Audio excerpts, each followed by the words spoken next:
Hello guys, so for today's video we're gonna unbox the gift from my best friend. She dropped this off. Thank you, Dong. Actually, I know what's inside, but first let's read the card. She told me, Manggod, what's inside. Here's the card. But I'm still excited.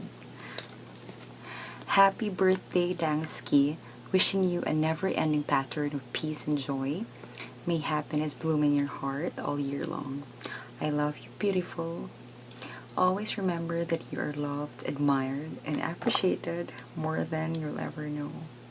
Aww, thank you, Dong. I love you. Sorry for my bad penmanship. Actually, it's not that bad. Thank you, thank you. So here's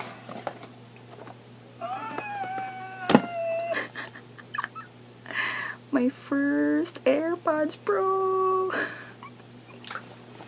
Thank you, Dong. Oh my God, I'm gonna open it. Excited kayo ko, guys.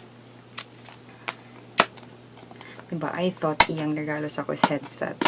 Okay, last year sa'yo siya ingon na ba ko'y iPhone. I thought headset or AirTag. Wala ko na-expect ng AirPods Pro. Oh my gosh. Oh my goodness. Oh my God, I love unboxing videos, but mahirap na yung unbox ni mo gift or something from someone that's special to you, especially your best friend. So,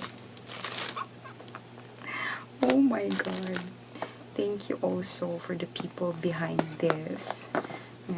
Iyang kasabot pagpalit ani. Thank you so much.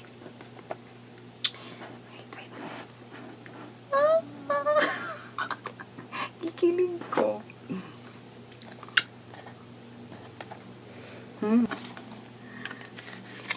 So, siya mga manual.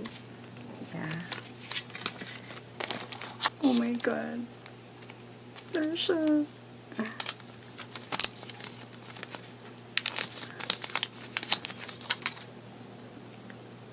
Woo! Wow.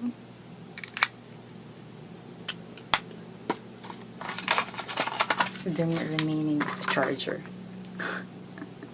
Gusto na ko, anaon akong self kung tinuod pa ni. Yung cover, guys. First gift ever for 27 years of existence. Pinaka-expensive. I think nani sa mga 11,000 kaning AirPods Pro. I think. I'm not mistaken. So, here's the charger. So, siyang sulod. Sulod.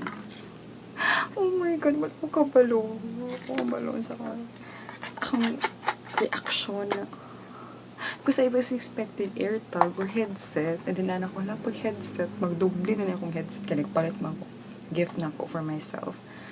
But oh my God, guys. More than I expected. My God, AirPods Pro.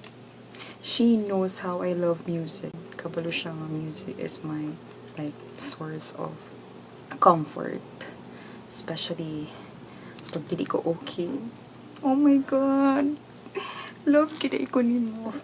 Miski wala AirPods Pro, I know that you love me. Thank you, Dongski.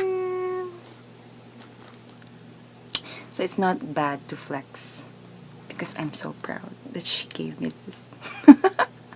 Thank you, Dong. Love you.